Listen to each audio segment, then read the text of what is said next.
Well, howdy and welcome back. Hope you're having a great week. I'm just sitting here cooling off from my last flight. And if you're one of my fellow CFIs in the southern U.S. this week flying in this ridiculous hot weather, my hat's off to you. I'll drink to you.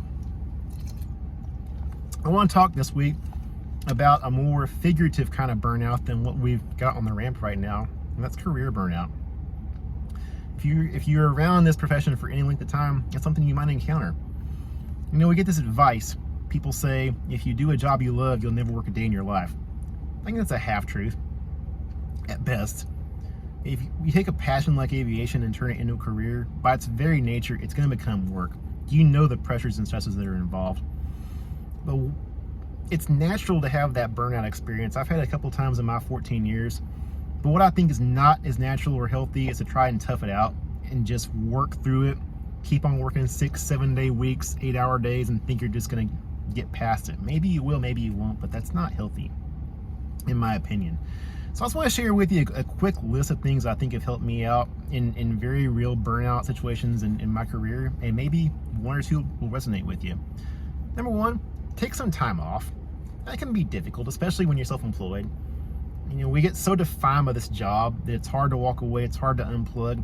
But trust me, take a long weekend with the wife and kids, take a week's vacation, go do something that you enjoy outside flying. The students will be here, and the job will be here, and the stress will be here when you get back. You don't have to carry it with you. Number two, my biggest challenge early on was this one.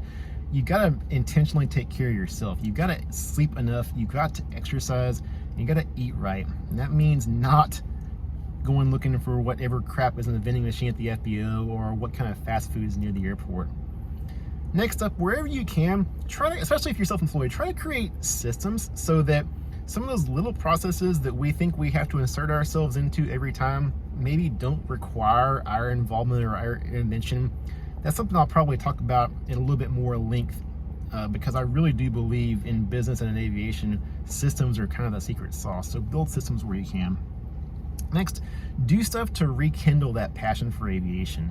For me, Oshkosh is one of those things. I'm so excited that in 2 weeks we'll be in Oshkosh again. It's like a big family reunion, and I know it's aviation related, but I really do come back from that event with my batteries charged like nowhere else.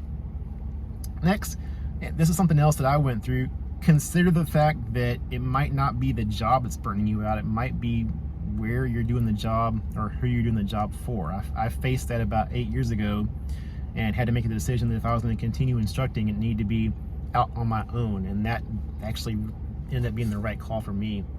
And finally, I think this is easier said than done, but you have to learn to separate your performance from your students' performance. Now, I'm not going to tell you not to hold your student to standards. By no means, don't hear me saying that.